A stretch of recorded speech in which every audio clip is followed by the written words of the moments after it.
Ngayon, pinapaasa pa rin ang sarili sa napaka-imposibleng bagay na mangyari.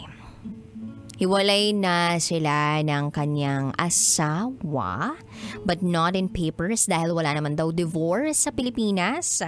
But then, meron siyang isang babae na tinatawag niyang love of his life. At itago natin siya sa pangalang Sel. Si Sel na naging kaibigan niya. But eventually, naging stranger sa buhay niya.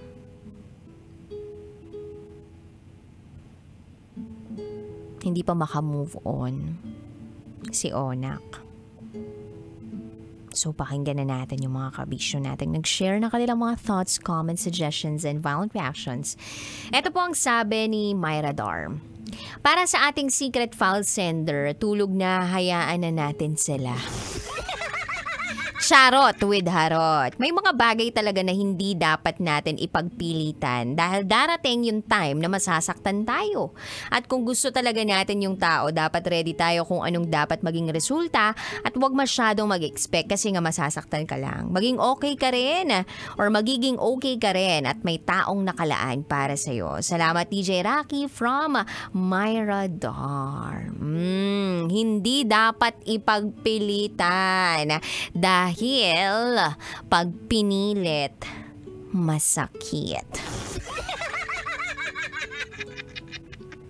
Ito naman sabi ni Darwin Russell, hindi naman masama ang magmahal. Ang masama lang ay ang pagpili ng taong mamahalin, lalo na ang may sabit.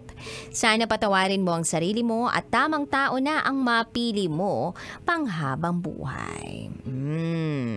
Ito pa sabi ni Adrian Baldemoro, hindi ba alam o nararamdaman nung babae ang effort mo? Imagine Manila, Pampanga, balikan. Feeling ko naghintay lang si babae na magtapat ka para i-end man kung ano ang meron kayo. Yun ang feeling ni Adrian Baldemoro. Inantay niya lang yung pagkakataon na umamin ka sa kanya para ihinto niya na kung ano man yung ugnayan niya sa iyo. Or baka rin naman kasi hindi lang siya nag-assume.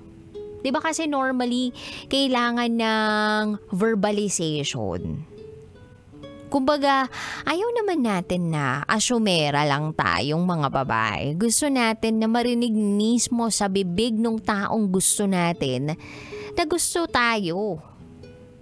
Or kung hindi man natin gusto yung taong yun, bago tayo magsabi na, ito talagang taong to gusto ako. Diba? Kailangan muna ng verbalization. Kailangan muna sabihin talaga sa'yo. Tapos aakusahan ka na manhid ka. Pwede naman talagang umamin. Or pwede rin naman kasi magtanong. Anyway, ito naman sabi ni Mayumi. For me, fair enough naman yung nangyari. Since sabi mo naman kay Sel, hayaan mong mahalin kita without expecting anything in return. At yun nga ang nakuha mo. Nakuha mo ang gusto mo. Mahirap din mag-jump into conclusion what really happened between the two of you. Pwede kasing pinaasa mo rin siya nung time na aminan na. Sabi mo she deserves better, so inalis mo na sa sarili mo na mahalin ka. Or inalis mo na sarili mo na mahalin ka. Hindi mo siya hinayaang mag-decide na mahalin ka rin.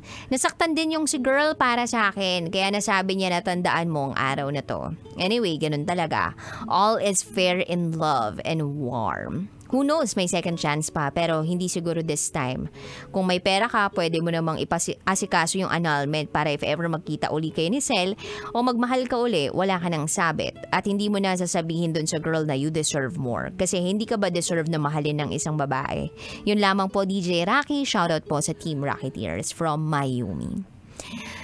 Hindi ko alam kung bakit may mga lalaki nagsasabi na you deserve better. Tapos gusto nila yung babaeng sinasabihan nila ng you deserve better. Ano bang tactic yun? Pagpapaawa effect ba yun? Pagiging sad boy ba yun? Palagay nyo ba madadaan nyo kami sa ganyan? Diba? Merong ibang mga tao gumagamit ng ganung mga linyahan para makuha nila yung loob ng babae. Para maawa sa kanila. Para yun yung mas mangibabaw. Tapos piliin sila. Pero yung taong nag-iisip, hindi niya papatulan yung ganung mga linyahan. Bakit? Kasi kapag nagsabi ng ganun yung isang tao na you deserve better, tapos pinapakitaan ka ng mga motibo, ganyan, tapos gusto ka, alam mo gustong gusto ka, parang you are toying with someone's feelings. Parang ganun yung impression. Parang nagpapaka-sad boy o nagpapaka-sad girl para makuha lang yung gusto. So that person is operating from a lens of manipulation than pure love. Or hindi ko rin sure, baka mamaya sinabi niya talaga yun kasi it really came from his heart na deserve talaga ni Sel ng better. At ramdam talaga niya sa puso niya na hindi siya yung better na yun. Dahil nga may sabit siya. In papers, may sabit siya. Anyway, eto naman sabi ni Bernard Laurejas. Shoutout naman sa Madam Lux family, kay Angelo Panaligan. More power, DJ Rocky. And masasabi ko lang sa secret file, mahirap pag hindi ka talaga mahal ng tao. Huwag na lang aamin kasi isipin niya lang nagte-take advantage ka sa ginagawa mo. Kahit hindi yun yung intention mo. At the same time, wala, hindi mo naman maisip yan. Pag nandun ka na sa sitwasyon, gusto mo rin lang namang humanap ng chance. Shoutout po sa Madam Lux family at kay Alf Angelo Panaligan. Thank you and more power, DJ Rocky. Nakadalawang shoutout ako dun sa pinapa-shoutout mo, Bernard Laurejas. At dahil pang nag-comment sa ating secret file for this afternoon. Yung iba nasaktan, yung iba na-reminisce yung ginawa nila dati, yung tipong hopeless romantic, nagpapadala ng mga kung ano-ano dun sa taong gusto nila, tapos hindi pa umaamin. Pero lahat na ng signs na gusto niya yung isang tao, nandun na. Imaginein mo, bumiyahe ka from Manila to Pampanga, tapos balikan isang araw lang. Doon pa lang sa may balintawak Kumbaga sagad na yung sakit sa ulo mo nun Pero, binabiyahe mo. And, ganun ang nagagawa sa atin ng pag-ibig. Pag-ibig makes us sacrifice things in our lives. Katulad na lang ng oras, pahinga, other important things in our lives. Basta mapaglingkuran lang natin at maparamdam lang natin dun sa taong mahal natin kung gaano natin sila kamahal. We do these things for the people we love. But then, darating talaga yung punto na hindi na po pwedeng mahalin yung taong minamahal natin because that person have set boundaries. And you can't do anything but to submit, accept, and respect the decision that the person made. Nagigets ko yung secret file sender natin na nandun pa rin siya. Nandun pa rin siya. Nagmamahal. Ang laki siguro ng impact ni Sel sa buhay niya.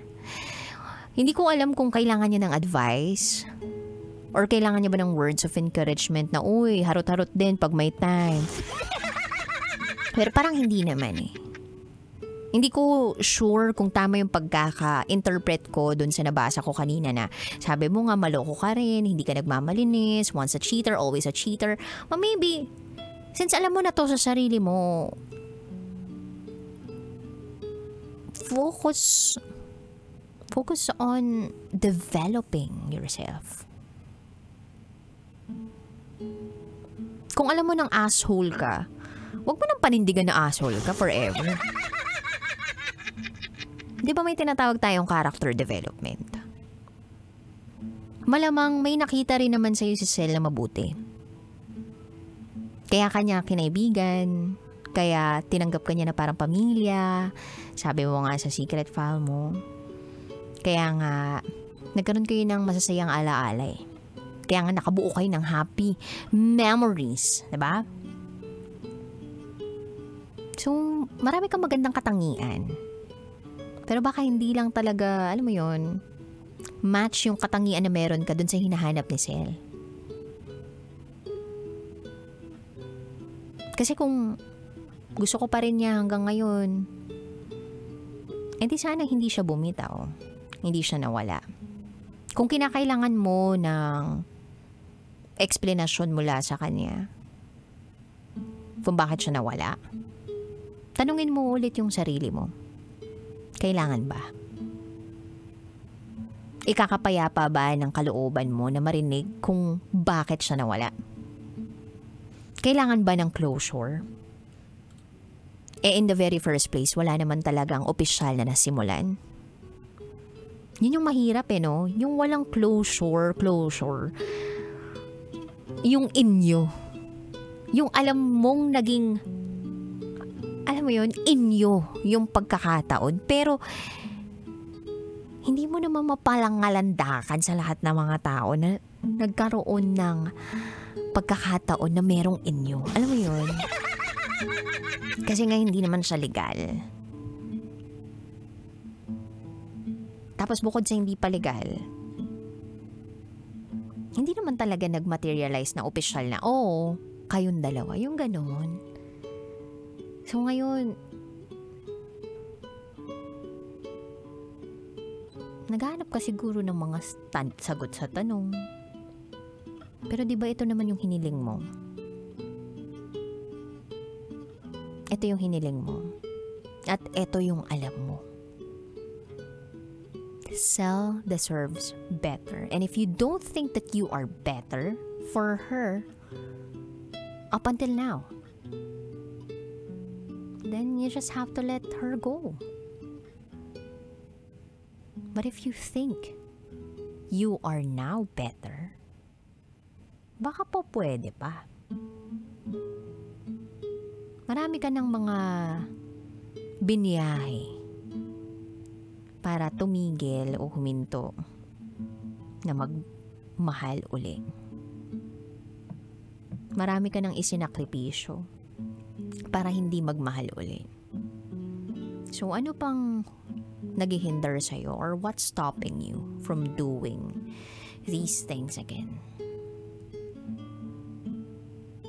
Kung pakiramdam mo kailangan pa ng isa pang beses, go ahead. But if not, just let it go. Let it go. At malay mo, sa pagpapakawala mo ng taong naisip mo minsan na maging iyo o makatuluyan mo, dito pala matatagpuan ka ng taong nararapat para sa'yo. Malay mo naman, di mo naman nakikita. Anyway, sa mga kabisyo po natin out there na gusto mag-share ng kanilang secrets, share it to me rakatera@gmail.com. I gotta say, BRB is in bathroom break. You are still with me, DJ Raki, and you are listening here sa stasyong number 1, 90.7 Love Radio. Kailangan pa bang i-memorize yan? Basic. This is Unok's Secret File. Kailangan pa bang i-memorize yan? Love Radio Basic!